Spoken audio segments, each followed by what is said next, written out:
Siftpop podcast is recorded in front of a live internet audience. Live from a bunker in the heart of the Ozarks. We aren't sure about the rest of the world, but here we all pee the same color.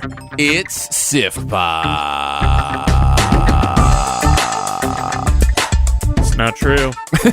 All depends on how much water you drink. Right? You can't say that for sure. Well, maybe they were dehydrating everybody equally. So At NASA? At NASA. Could be. Welcome to Siftpop, streaming live on Mixlr every Friday or available to download later in your podcast feed. Unless, of course, you're a patron. Patrons get perks! Patrons get those perks!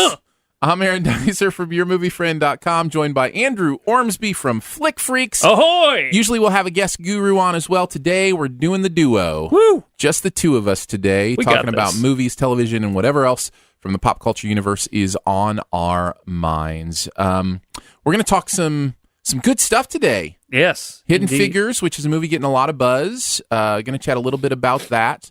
We're going to do Best Ever Challenge today on Octavia Spencer, of all people. Yeah. I kind of love these Best Ever Challenges, where it's somebody you wouldn't think, like doing Best Ever Brad Pitt movies or Tom Cruise movies, that's one thing, but like Octavia Spencer, that seems a little more fun to me. We could have done, Best Ever Kevin Costner movie. Right, because, yeah. But that's something out of the norm, and I think it's, like, spice it up. Yeah. Spice it up. And we'll finish with some buried treasure at the end, but we like to start with Do We Care?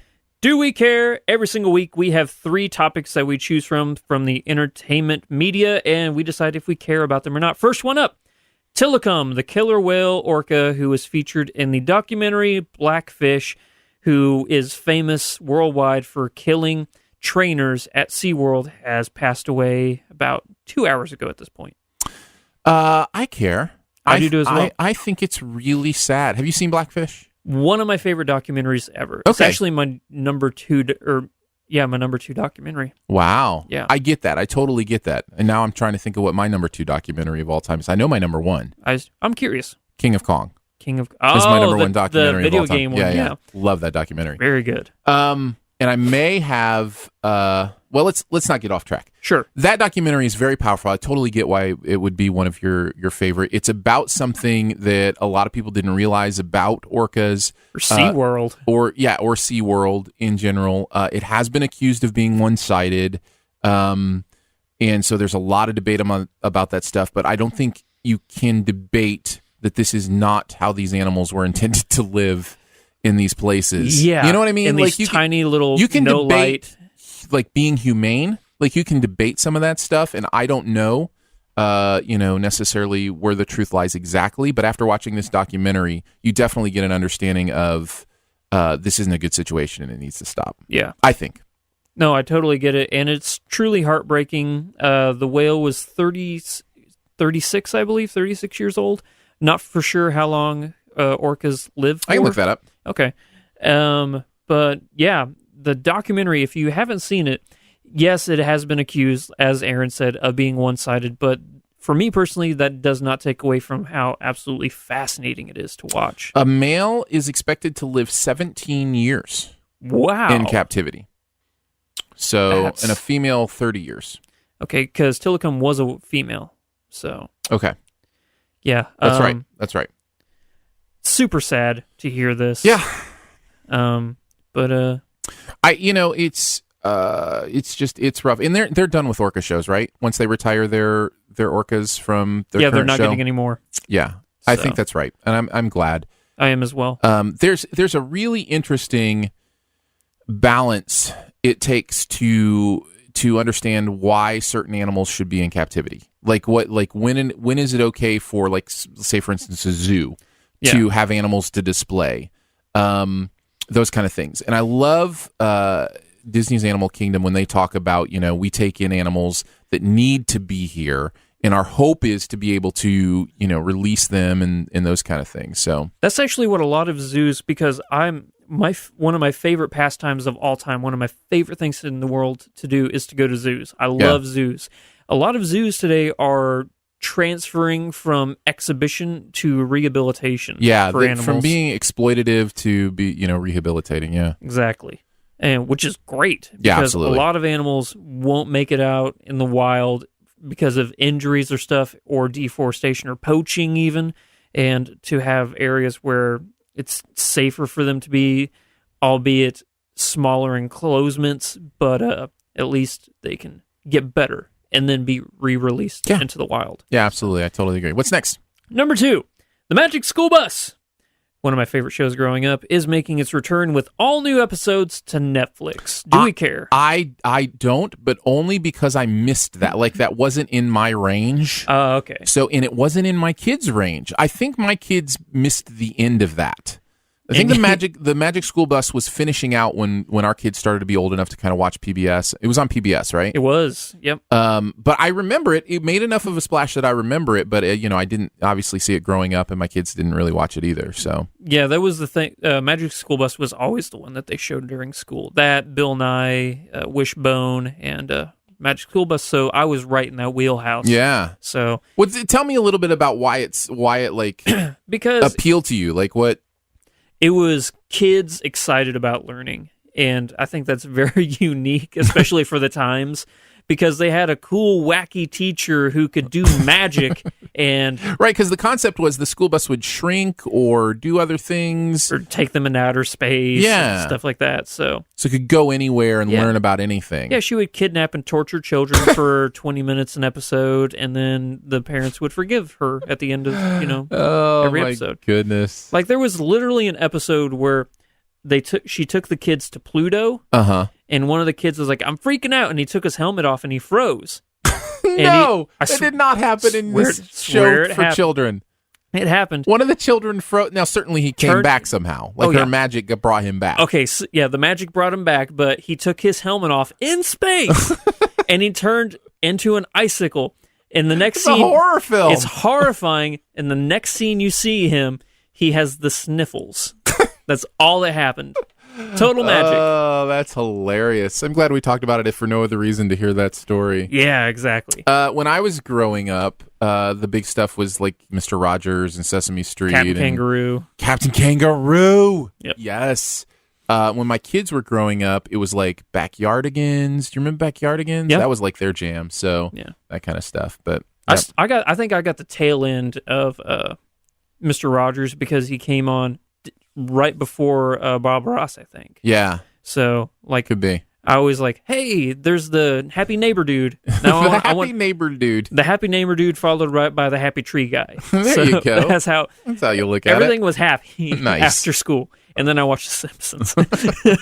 So, the not so happy family. By the by, The Simpsons is turning 30 this year. Yeah. Whoa. It's crazy. Isn't it? It's awesome. All right. I love it. Number 3. A petition on change.org is now up to make Princess Leia an official Disney princess. I thought this petition I do actually care about this, even though it seems silly. I thought this petition was already alive. Mm-hmm. I thought this was going on before Carrie Fisher passed away. Am I wrong about that? I just thought I'd heard rumblings of it. I thought there was a petition to make her not an official Disney princess because people. Oh, maybe that's what I'm thinking. Because people wanted to, separate Star Wars from Disney because they weren't happy with, like, we don't want Mickey Mouse and, Donald Duck and all those in our Star Wars movies, so we want to keep it separate. But now, after her passing, I think that the tides have changed and they want to make her official. This really doesn't matter in the scheme of things, right? Or does it matter to you? Not at all. Yeah, I don't think this really matters, like, in the large scheme of things, obviously. But, I mean, it's interesting. I don't not even saying know... we don't care about Carrie Fisher's legacy at all. No, and I think there's something valuable about having all kinds of different quote-unquote princesses for, little girls to look up to or little boys to look up to or whatever. But I just think it's definitely a different kind of princess. Her spunk and spirit in the Star Wars movies is, totally different than Belle or Jasmine or, those kind of things. Yeah. She can take care of herself. Yeah. She doesn't put up with Han and all of his. Are there any other official Disney princesses that are non-animated? No, she would be the first live. See, that would be more of a reason to keep her out that I could think of. That would be the only, if you're just staying in the animated films. Yeah. That would be the reason. Could be wrong. Can't think of. By the way, who's keeping this list? Like, is this an actual list? Like, does Disney actually have an official princess list? Yeah, I think they do. All right, we're going to look it up. The official Disney list. Yeah, you look that up because I'm curious. They have to have an official list because you'd have Snow White, Cinderella, Jasmine, Brave. There's an official list. There's 11 of them right now. How many of the 11 official Disney princesses can Andrew name? Mulan is not one. I'm going to type. There's original 8, and then 3 have been added. Okay? Okay, so I'm going to type them up so I don't say them twice. All right, go ahead. Mulan is 1. She is 1. She is 1. Because I didn't think she was actually a princess. Mulan is an official Disney princess. She's one of the original 8. Okay, so Jasmine. Okay, it's the original 8. Aurora from Sleeping Beauty. Yep. Cinderella. Yep. Snow White. Yep. That's 5 of the original 8. I'm going to add one that's not in the original 8. Princess and the Frog. Do you know her name? I do not. I've never seen the movie. Tiana. Okay. So that's one of the new 3. Okay. Mm-hmm. And there's 11, you said. Mm-hmm. So I'm up to 6. Original Disney princesses. Is Pocahontas on that list? Pocahontas is. Okay. Is she in the new ones? Okay. No, she's in the original 8. Okay. Let's see here. Moana? No, she's not a princess. No. Princess Moana from the movie Moana is expected to join the lineup, but she would be number 12. Okay. I don't know any of the princesses' names from Frozen, so. They are not on the list. Good, because the movie's bad. That movie is not bad. I hate Frozen so much. Oh, come on. I think that's going to do it for me just off the top of my head. Come on. You didn't say Belle. I did, didn't I? No, you didn't say Belle. I swear I said Belle from Beauty and the Beast. Mm-mm. I said, but yeah, I did know it. So yeah, I just didn't Belle. say it. You also didn't say Ariel. Oh, from Little Mermaid. That slipped my mind. Good. So those are the 8. You think that's all of the 8? The original 8. Because you had the Hateful 8. You had the 8 and plus Tiana, so only 2 more of the new ones. Rapunzel from Tangled. Okay. And Merida from Brave, the only Pixar princess. Never saw Brave, so I didn't know she was a princess. So there you go. That's the official list. Good list. Yeah. Make her 12, I guess. First live Moana action. makes it an even dozen. Yeah, a baker's dozen. After After Frozen. they add Leia. I don't think they'll add Leia because they are all animated. I actually think that's a good reason not to add Leia. Keep it in the animated Disney world. Because once you go live action princess, and you're also not talking about an original Disney property, it's a bought Disney property. Yeah. So, then you could start going with like Marvel. Like what are some Marvel princesses that, would want to be in there? Or what's the Guardians of the Galaxy, Yeah, that's true. You know what I'm saying? I'm just saying. It makes sense. Makes sense. Keep it animated. Keep it in-house. Come up with your own princesses. Don't buy them. That's right. Exactly. All right, let's talk about Hidden Figures. Woo. You have identification on them? We're just on our way to work at NASA, sir. I had no idea they hired. There are quite a few women working in the space program. We're going to talk Hidden Figures, and Andrew has literally just finished watching the movie, so I always love that. We got some real fresh thoughts, so I'm going to let you start. Before you do, if you don't know about the movie, it follows a story of 3 African-American women who worked in the West Computing Division of NASA in Virginia, I believe, during a time when racial tension was at a big high in this country and where people were trying to figure out how to move through it. And some untold stories that I'm really glad are finally being told. So, Andrew, what did you think in general of Hidden Figures? Really liked it. Yeah. This is back in the days whenever NASA was originally based at Langley. So, yeah.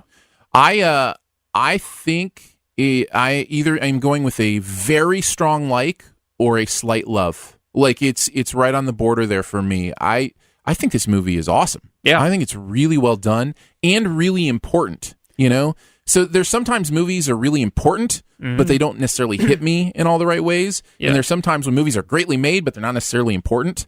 I love it when a movie can do both. Exactly.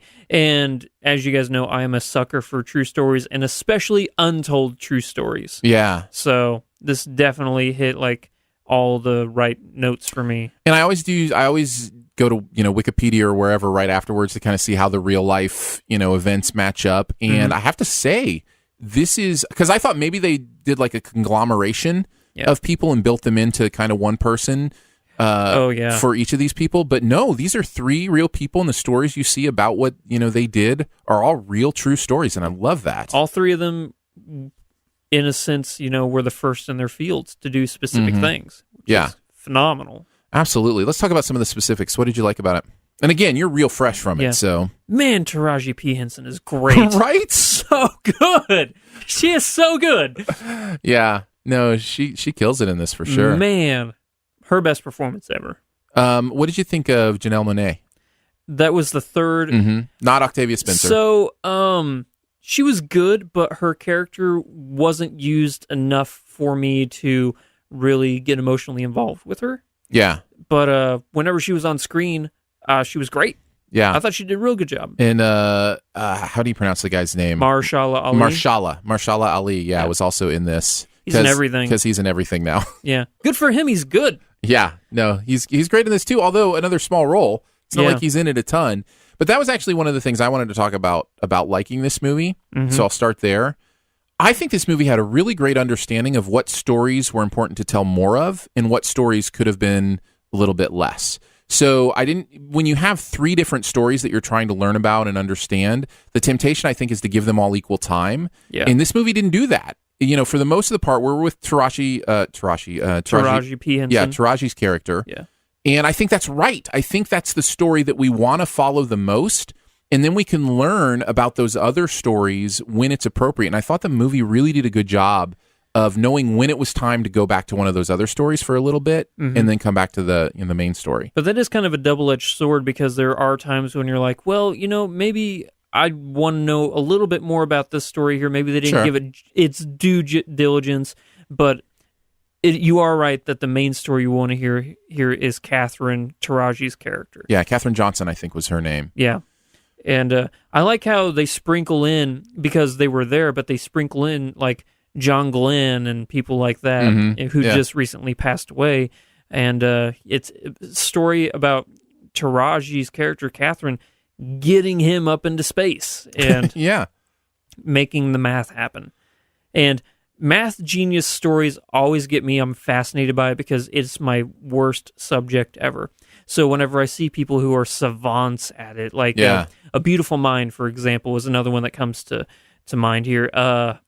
It just fascinates me that there are people out there who can see the world in numbers. That's interesting because that's probably why stories about daredevils fascinate me so much, because I'm such not one. You know what I mean? That's true, like, how can somebody do that? I just don't understand.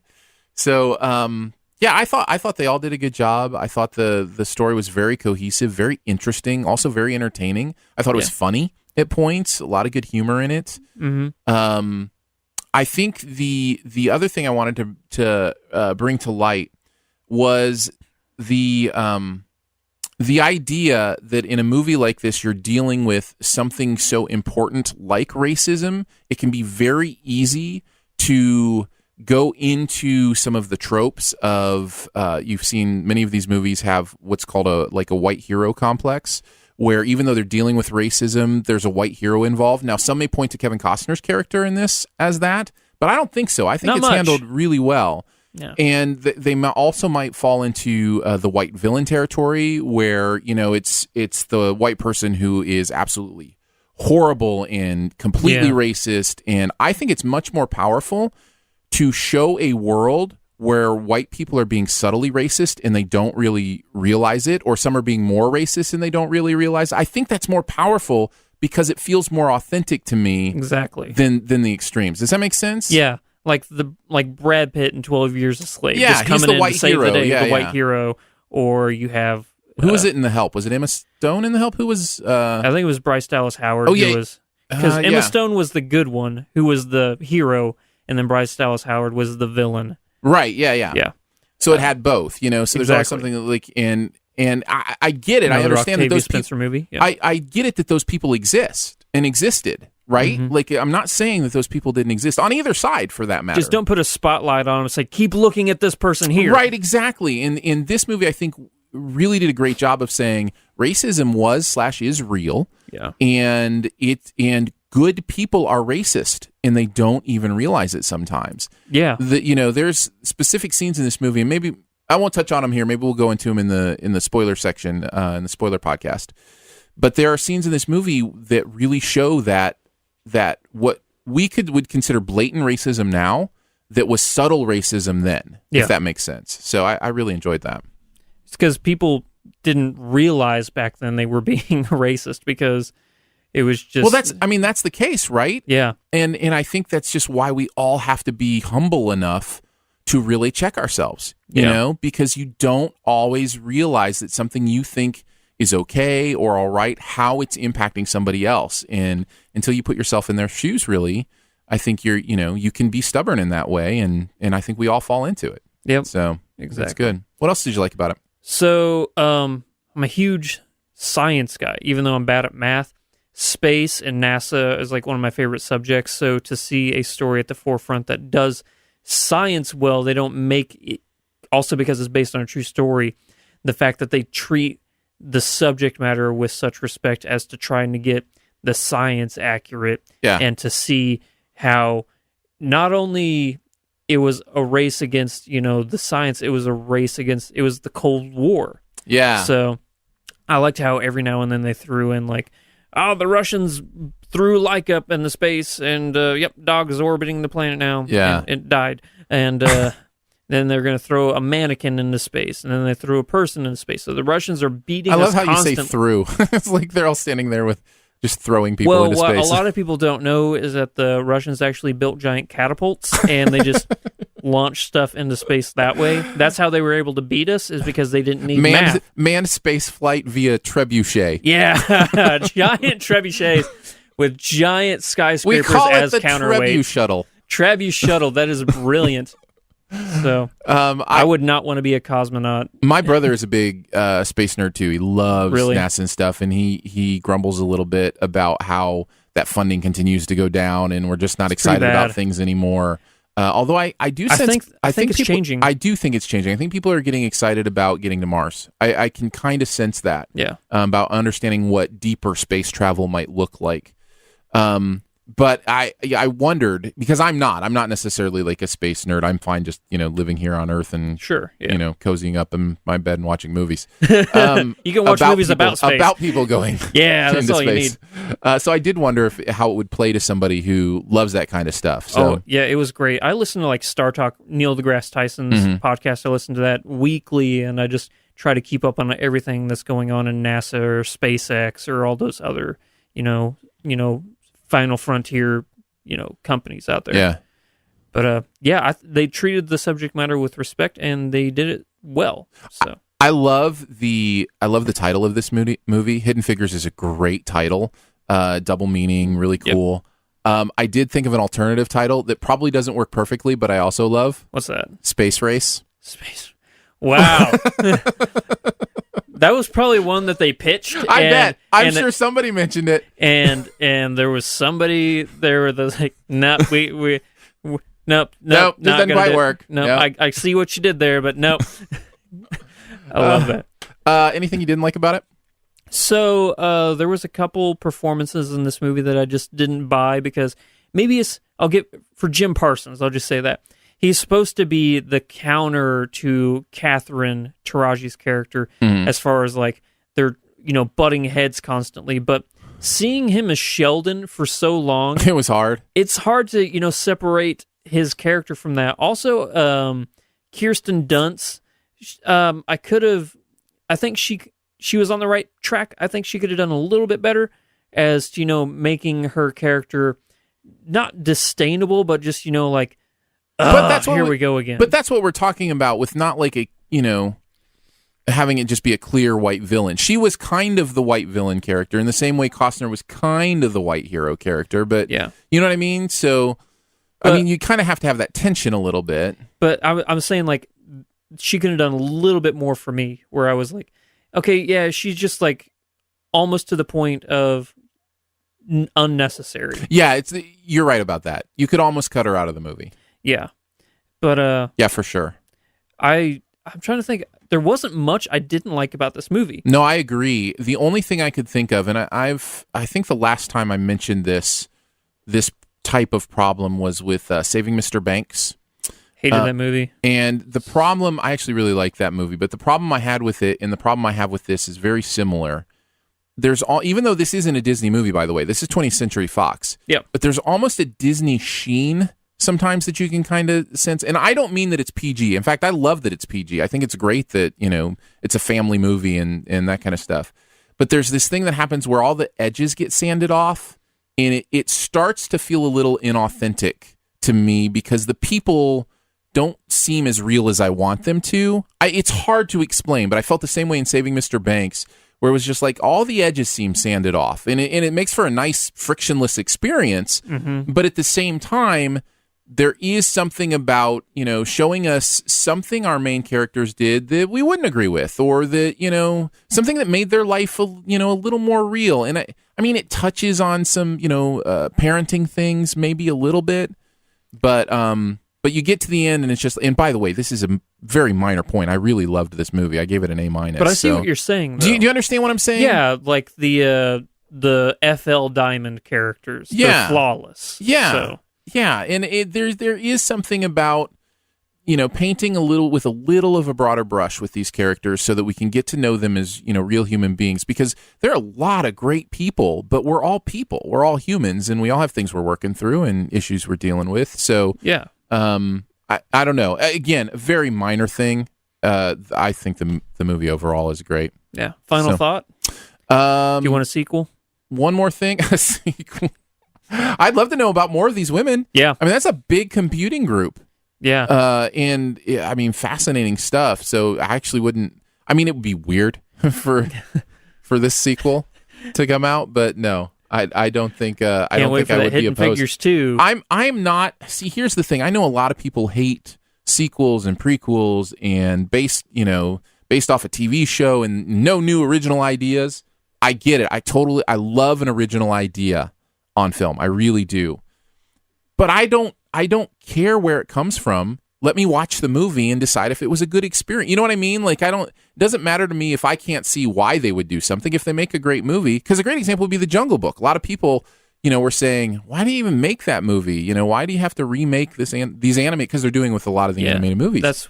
I was one of those people. And I'm just like, I'll wait and watch the movie, and guess what? I watched Jungle Book. It was great. Yeah. I'm glad it exists. So, and other times I'm like, that didn't need to exist. But, so I always wait till after the movie to say that. Probably what I should do. Give them the benefit of the doubt. Well, it's or not at least easy, the opportunity. because we all have opinions, right? Yeah. Well, like my preconceived notions for the live-action Lion King coming out, I'm like, just leave it alone. It's my favorite. It's my favorite Disney movie. Just don't touch it. I get that. I totally get that.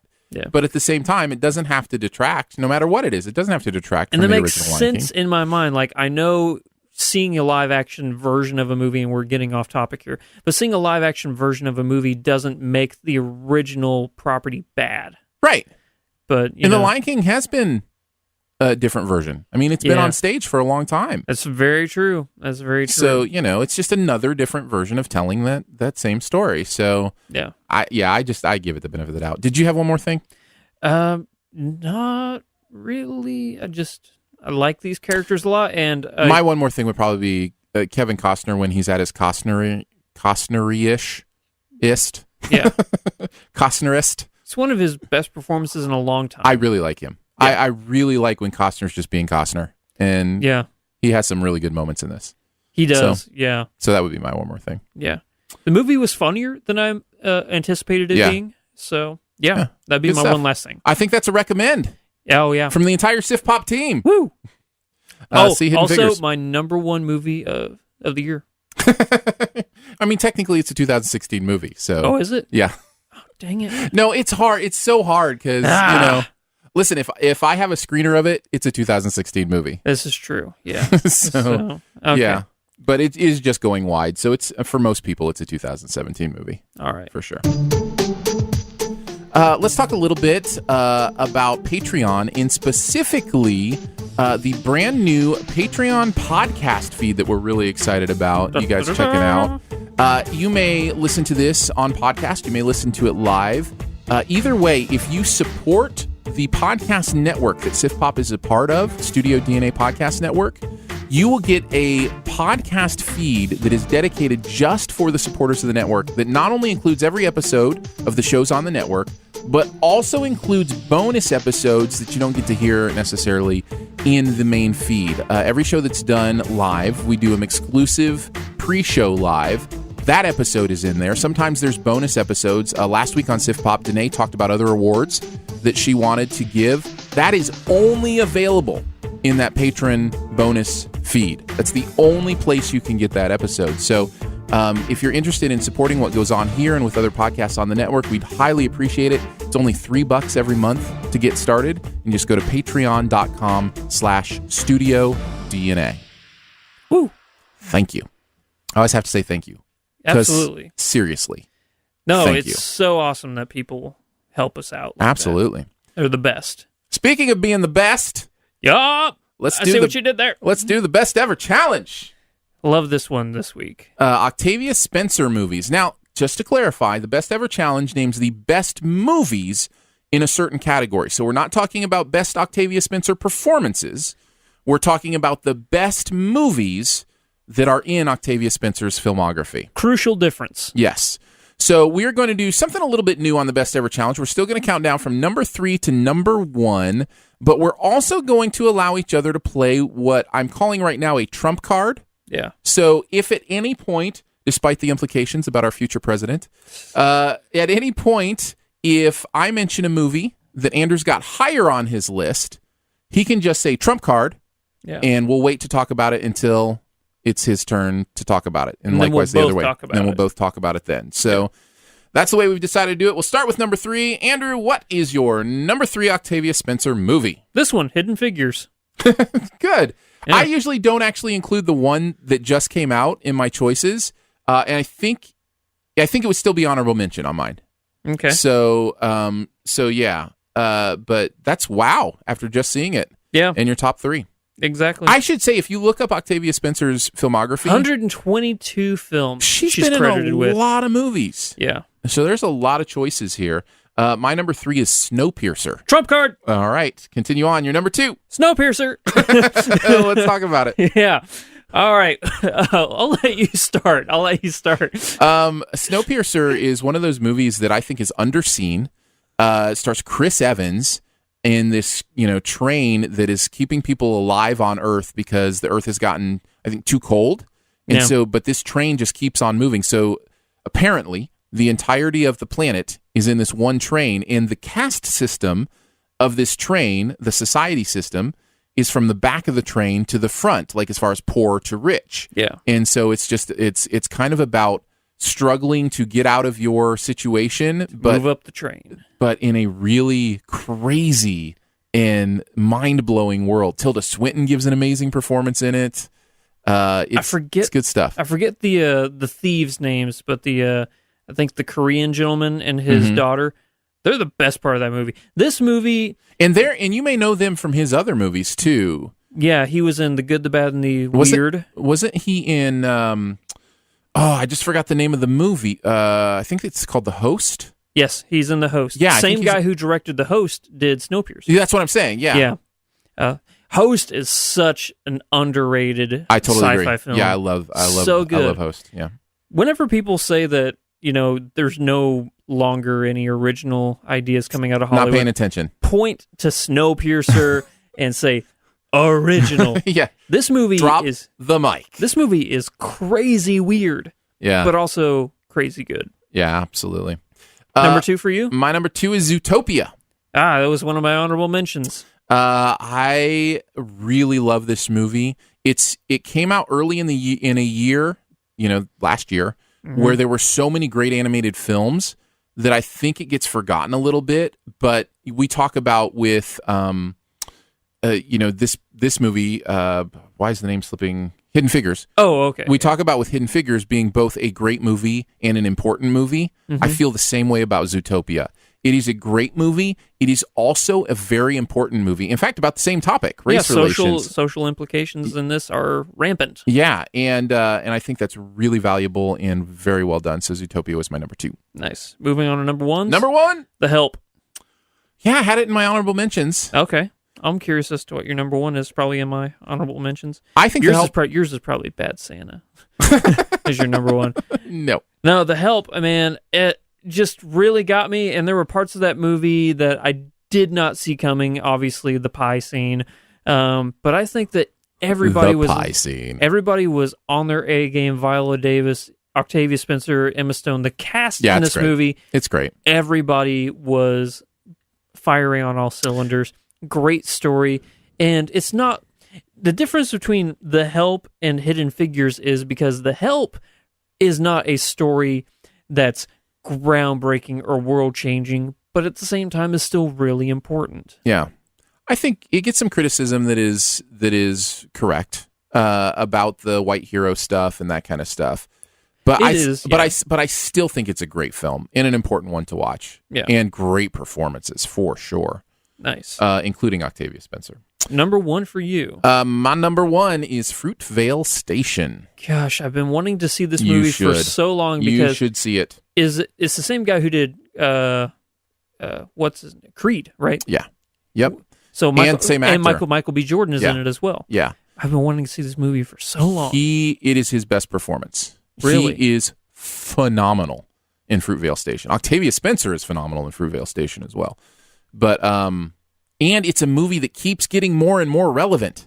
Like it dealt with, when I saw Fruitvale Station, it deals with a race-influenced officer shooting. Let's just say that. Oh, okay. That wasn't as much in the news. I'm not saying it wasn't happening. I'm just saying it wasn't as much in our constant news culture as it is now.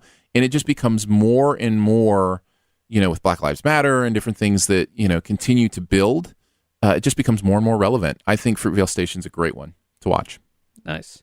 That's my number one. What else do you have for your honorable mentions? Yeah. So Coach Carter, really like the Sam Jackson movie. Sure. Yeah. It's a sports movie, so yeah, it's got me. I did put Bad Santa just as a shout out to our friends over at Cinema Sins. And I wondered if you were making a Bad Santa reference for the Sincast folks. Exactly. I just wanted them to hear that. We've got, actually, I should say, a lot of our new listeners, because I guessed it on the Sincast recently. I hear you're going back possibly in the future. It's not up to me to spoil when, but yes, plans are being made possibly to head over there again. But no, I'm glad. Love to have you guys along. Final shout out, Sam Raimi's Spider-Man. Yes. But I saw that she was in that. I remember her scene very well, and it was hilarious. So, because she was in the Macho Man Randy Savage scene. That's right. She was the one like, y'all too skinny for this, and next. And I was like, oh, Octavia Spencer, you got so much sass. The only one you haven't mentioned that's in my honorable mentions is Being John Malkovich. Yeah, she's the lady in the elevator. And I haven't watched that in a few years. And I want to go back to it so bad. I love Spike Jonze, Charlie Kaufman, their whole thing. So that is definitely one I want to revisit. It's a weird movie. It is a weird movie, but I love weird movies. People are always saying Hollywood doesn't have original ideas.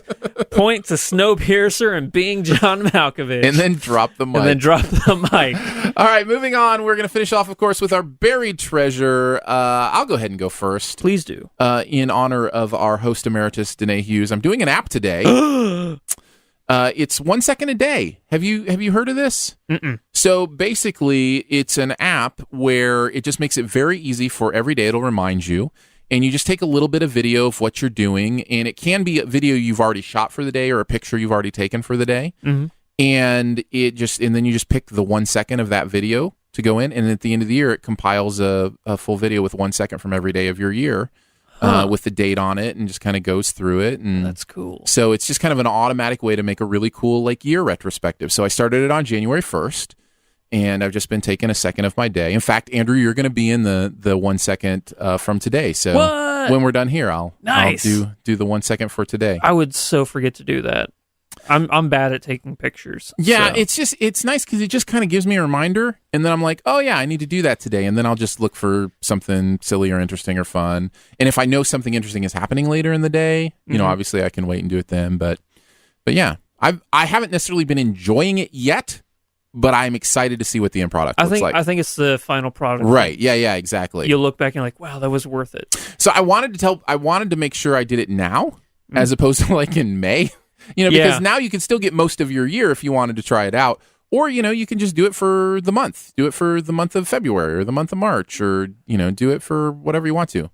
And you can always add pictures or videos that you've taken on those days in the past. And it's called 1 second? 1 second a day. 1 second a day. Yep. Okay. That's it. What do you got?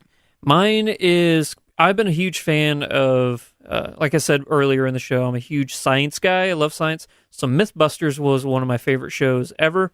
The show is done now, but Netflix has a new original series with the B Squad from Mythbusters called White Rabbit Project. I wondered, so have you watched it? Watched the whole thing. Yep. How was it? It's great. I like it a lot. It's Okay. different than Mythbusters. They're not busting myth. They're doing top 6s in specific categories. Like the first episode is top 6 superpowers. And they're like, let's make these superpowers real.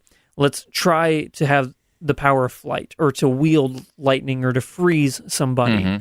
And we'll find the science behind it. And then they'll break down the science. And then they'll have episodes that are totally different, like top 6 heists. Okay. So they'll like break down the science of how somebody broke into a specific bank, or what was his name? DB Booker, or what was his name? The guy who jumped out of the plane. Yeah. But they'll do the science behind that and stuff. So every single episode is different and fresh. And I think there's only 10 episodes, and I blew through them all super quick. Oh, very cool.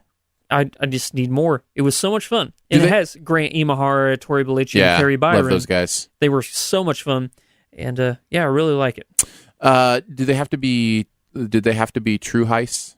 Because, I mean, Ocean's 11 would be number one. I'm just saying. If they could be fictional. It was all true heists. All right, fine. And then they'll have like an episode like the top 5 speed records. So like the SR-71 Blackbird, and then they'll throw in different things like Usain Bolt. I was just going to say, I bet he's in that list. He is in that one, yeah. So it's really fun, and I recommend it if you guys just like that kind of stuff.